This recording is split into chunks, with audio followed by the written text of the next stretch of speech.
Welcome back to What Arty Noobs with General Disturbance. This is the M36 Jackson, the Tier 6 American turreted tank destroyer.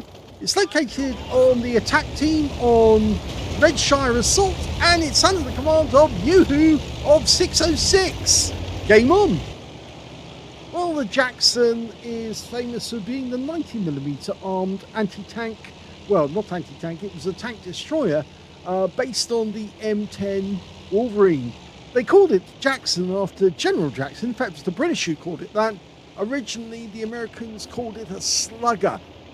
Now, it does have the 90mm M3 gun, the 80 gun M3, and so it's capable of doing 240 alpha, 160mm pen with standard AP, and with the APCR it goes up to 243mm. So at tier 6 it's pretty powerful. This is a tier 7 game with tier 5 tanks in it. Now they actually built 2,324 of these. They started building them in 1943 to September of 1945. As I said, the hull is basically an M10. The turret is not. The turret is quite different.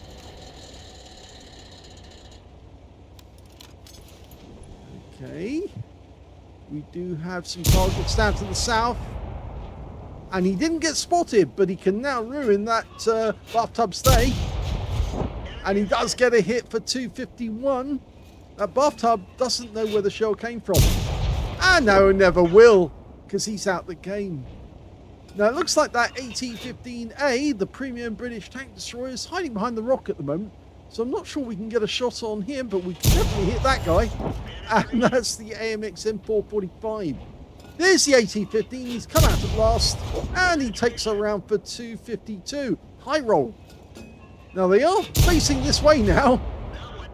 But it's not going to help them much, because we're still going to put rounds into their sides. That was a blind shot, but that AMX M445 is still there. Notice how effective the camo is. We're not being spotted whilst we're doing all this damage. And there's a CDT over there. This is dangerous because we might get spotted.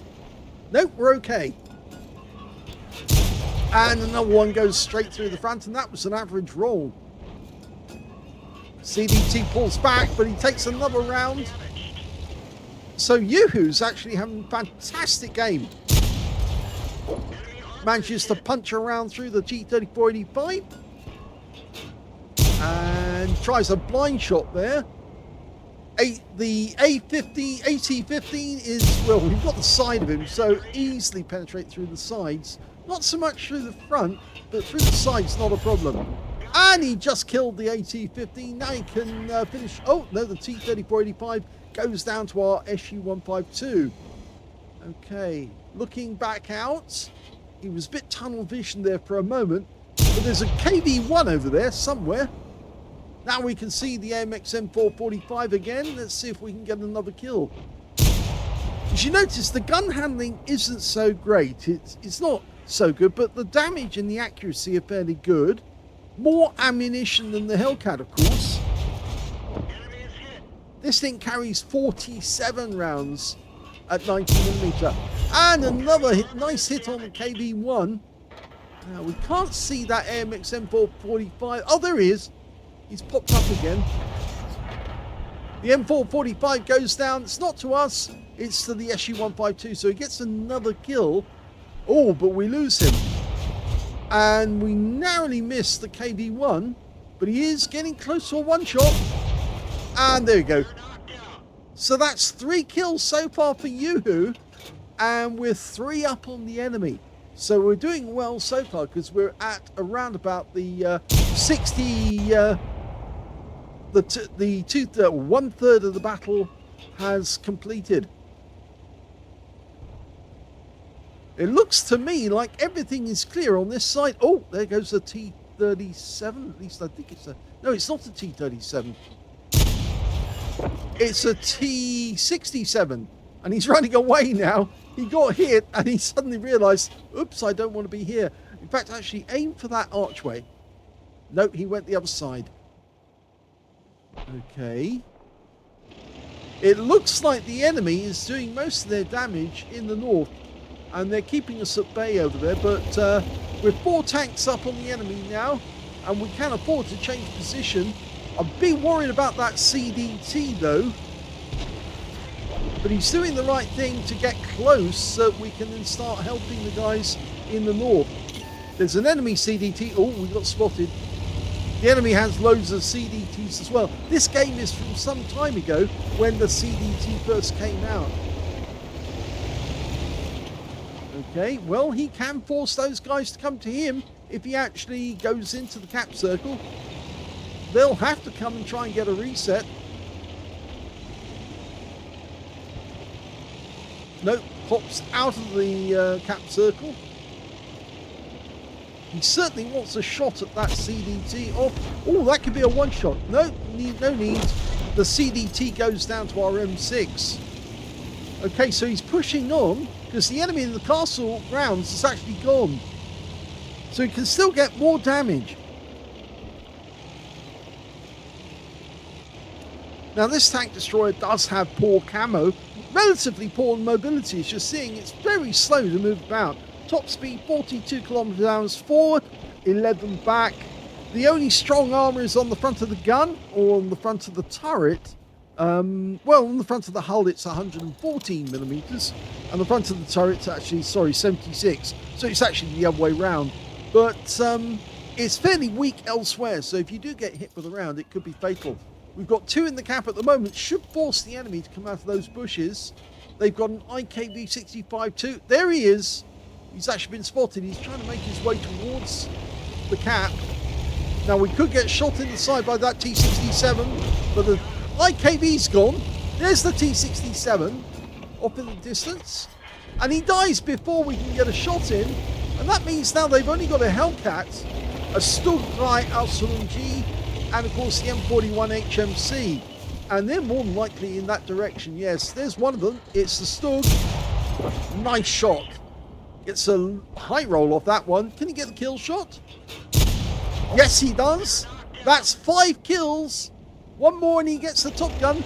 You might as well go for it because he's still got all of his hit points. Hasn't been damaged at all in the entire game, even though he was spotted. And our team are now capping. So if we don't get in there soon and get our kill, we'll never get it. And there's the M41. He's locked on. Fires his round and misses. What happened there? He's going in for the ram. He gets the ram. Now he's locked on and got the kill. That's his top gun. Now, who's last? Well, the last one's the Hellcat, and he's disappeared. We lost a few hit points to the ram, but we got the design effect, and actually he's behind us. So we've only got a few seconds left before the end of the game, and the Hellcat's gone, and that is a victory for YouWho. It's him. Here's the end of battle stats. That was an ace tanker game from YouWho of the 606 clan in the Jackson, the M36. He managed to get a demolition expert because he blew up one of the tanks that he hit. And that was, of course, the M41 right towards the end. Yes, the ammunition is kind of weak. He also got a fire for effect for doing more damage than the hit points for his own vehicle. A bruiser medal for getting at least 5 critical hits. In fact, he got 7. And he got a high caliber for dealing the most damage in the game, and the top gun for getting at least 6 kills. He got 6 exactly. His win rate was 20,597, which is super Unicum standard and a lot more.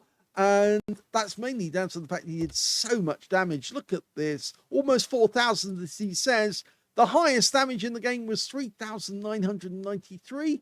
Second highest damage was the Hellcat on the enemy team, who only managed 1,715, so about half the damage. Well, less than half. And third highest damage, well, that turns out to be the Striv M4257 on his team with 1,339. When it came to kills, he got the highest number of those, 6 kills to YouWho, and 3 kills to the Hellcat, and 2 kills went to the Yeshi 152, the CDT, and the Lorraine 15550 on his team. And on the enemy team, just their IKB 65-2 got 2 kills. And when it came to base XP, Yeah, he's got that one too. So he's got the top in all three columns. 1,516 means he's the only one to get over 1,000 base, with the next highest scorer being the Striv M4257 with 682, followed by the CDT with 657. He fired 28 rounds in the game, got 21 direct hits and 18 penetrations, 3,993 hit points, of which 3,458 were at more than 300 meters. So you can see it's a long-range sniper. You're so big, so much poor camo on this vehicle, you really don't want to be seen by the enemy. So if you can do what YouWho did and park yourself in a bunch of trees, collapsed trees, then it's very difficult for the enemy to make out where you were. And I think half the time during that battle, more than half the time, probably about 90% of the time in that battle, the enemy didn't know where he was, and yet they were still getting hit by him. He didn't receive a single hit during that battle, not one, but he did ram kill he didn't ram kill the M41. His shot detonated the magazine after he did a ram. 7 enemy vehicles spotted, 10 enemy vehicles damaged, 6 killed, and he got 455 hit points of damage assistance. Now, on a premium count, he actually made a loss in this game. 36,775 credits, down to the fact that he was using premium ammo virtually all the way through. He could have used standard ammo on some of them, but he was trying to maximize his damage rate, and that's why he was using the premium ammo against the heavy tanks that were down to the south of the map. He did pick up 25 bombs, and he got 2,274 experience points. So just goes to show how powerful the Jackson can be using that 90mm gun. I hope you enjoyed that replay. If you did, please give this video a like, do subscribe to our channel, leave a little comment down below because it feeds the algorithm, and thank you for watching.